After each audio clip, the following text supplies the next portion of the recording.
Ô, Casão, e o Dorival Júnior, né?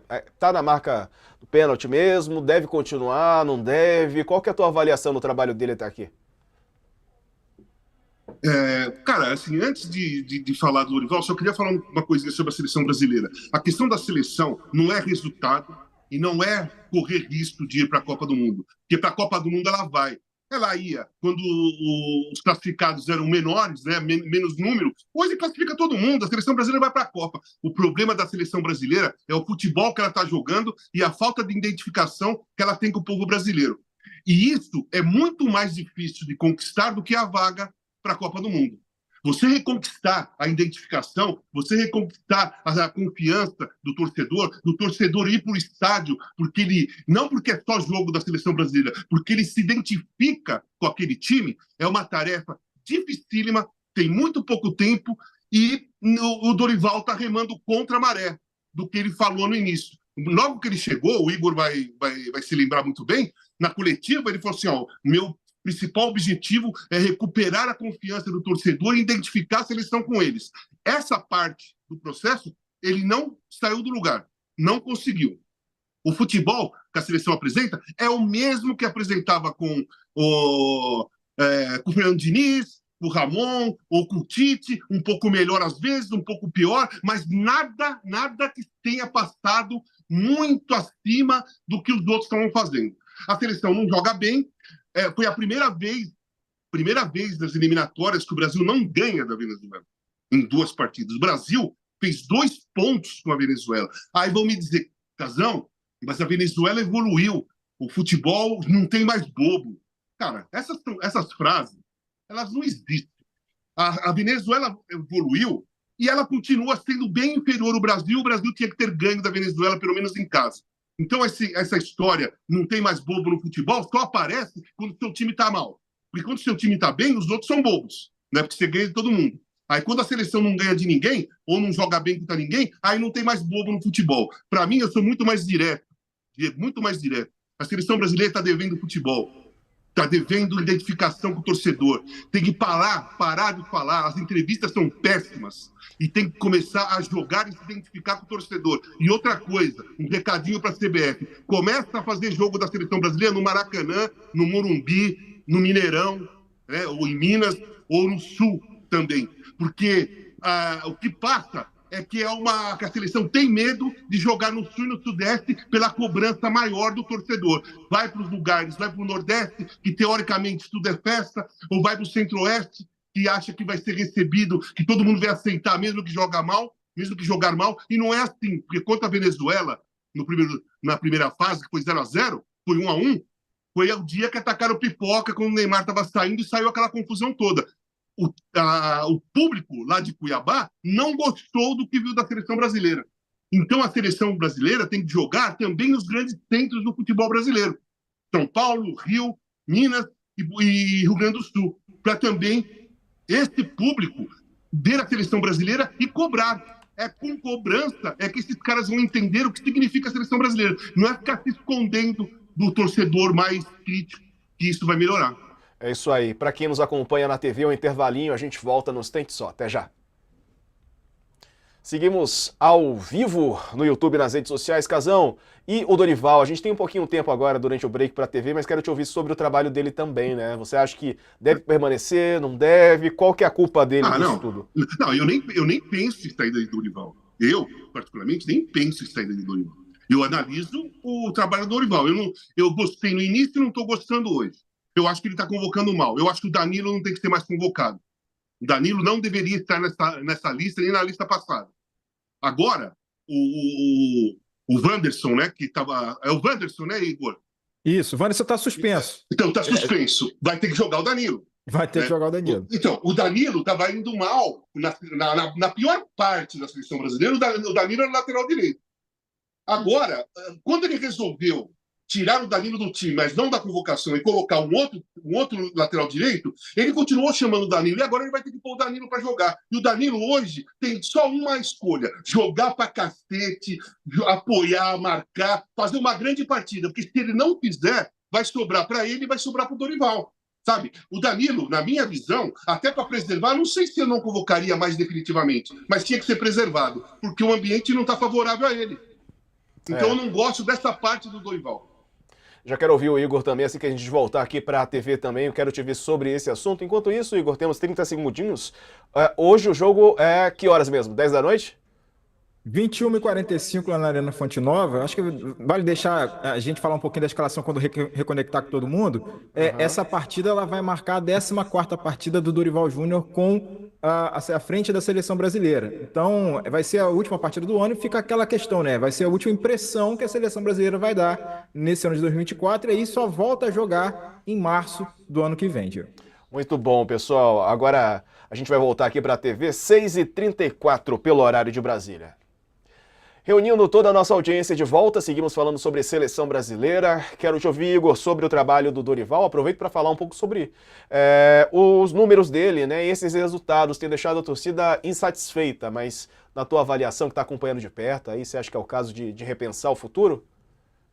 Pois é, Diego, é uma estabilidade muito grande, né? Acho que a grande crítica, não só do Casão, mas acho que de todo torcedor, é que você não consegue esperar uma sequência de bons resultados da seleção brasileira por conta dessa instabilidade. Parece que está sempre no primeiro dia de trabalho do Dorival, né? Aquela sensação de que ele está sempre reorganizando a seleção quase constantemente para o jogo em questão. Nessa partida agora contra o Uruguai, por exemplo, uma das críticas do Casagrande é a volta do Danilo, né? A utilização do Danilo na lateral direita, e é justamente essa mudança em relação à partida contra a Venezuela, já que o Wanderson tomou o segundo cartão amarelo dele, né, na sequência de eliminatórias, e por conta disso está suspenso. Então o Brasil vai com esse time mais conhecido e o acréscimo do Danilo, por exemplo.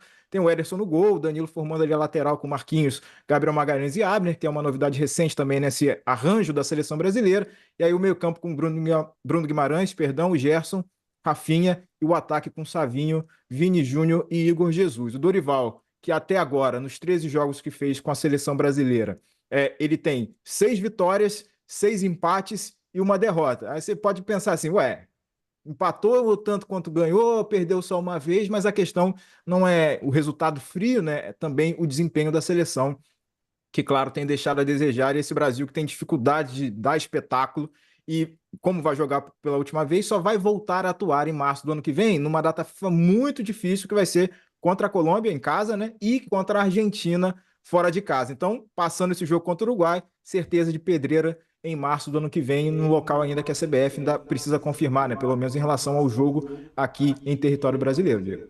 Que coisa, hein? E o Uruguai chega depois de vencer a Colômbia, justamente a Colômbia de virada, né? No fim do jogo, foi 3-2 o placar. A equipe é treinada pelo Marcelo Bielsa, né? Espantou a crise, é cheia de jogadores que fazem sucesso na Europa também, Igor. Conta mais sobre esse adversário da seleção brasileira. Pois é, o pessoal tá falando que o Uruguai tá em crise, né? Eu acho que eu queria um pouquinho dessa crise, porque eles estão 2 pontos na frente da gente nas eliminatórias, então uma crise que tá dando um resultado melhor, né? Mas, enfim, essa tensão com o Bielsa ficou mais aflorada depois da Copa América, uma questão de relacionamento, né? E foi trazida à tona por jogadores que estavam dentro da seleção. Primeiro, o Luis Soares, o experientíssimo Luis Soares, que deixou de ser convocado, né? Se despediu da seleção por conta da idade, encerrou o ciclo, mas ele saiu criticando o Bielsa, criticando a relação do Bielsa com os jogadores, não dava bom dia para ninguém e tal. E teve gente da geração atual, né, que permaneceu na seleção, confirmando essa versão do Soares, enfim, mostrando um pouco de desconforto nesse âmbito relacional entre os jogadores da seleção e o treinador, que é argentino e que está à frente da seleção uruguaia no momento. Mas aí dentro de campo, né, o jogo mais recente, a amostra mais recente, foi mais um episódio da garra uruguaia jogando em casa, um jogo complicadíssimo contra a Colômbia. Começou perdendo, chegou a virar, tomou um empate aos 50 do segundo tempo, mas lá para os 55, 56 do segundo tempo, conseguiu a vitória. Um gol aí salvador do Manuel Ugarte, um excelente meio-campista, que deve estar à disposição novamente nesse jogo de hoje contra o Brasil. É um setor do campo que a gente precisa ficar muito atento, né? O meio-campo uruguaio, porque gera esse desequilíbrio com o nosso meio-campo da seleção. E o Uruguai vem motivadíssimo, né, para conseguir esse resultado. Já ganhou da gente, né, na ida, né, das eliminatórias, no jogo de ida lá em Montevidéu por 2-0. Foi inclusive naquele jogo que o Neymar se machucou, uma lesão séria no joelho, não voltou para a seleção até o momento.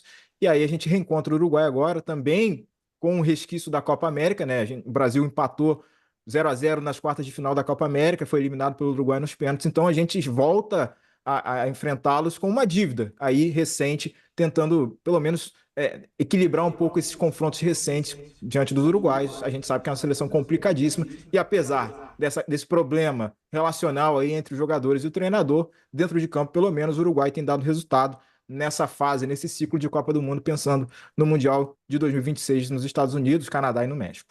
Muito bom, Igor. Igor Sequeira, obrigado pelas informações, pelas análises também. Já entrou aqui no jogo, a gente coloca para jogar nas 11. Meu amigo, você joga bem em todas as funções. Um abraço, viu? Boa noite, bom trabalho para você. Boa noite, Diego. Boa noite, Casão. Fiquem vocês ligados, não só no nosso canal aqui, mas claro, no nosso site, acompanhando tudo aí sobre a cobertura desse jogo da Seleção Brasileira hoje. É isso aí. Valeu, querido. Ô, Casão, e o Uruguai, hein? O El Louco Bielsa? O que a gente pode esperar desse time e como é que você tem avaliado também o trabalho do Bielsa no Uruguai?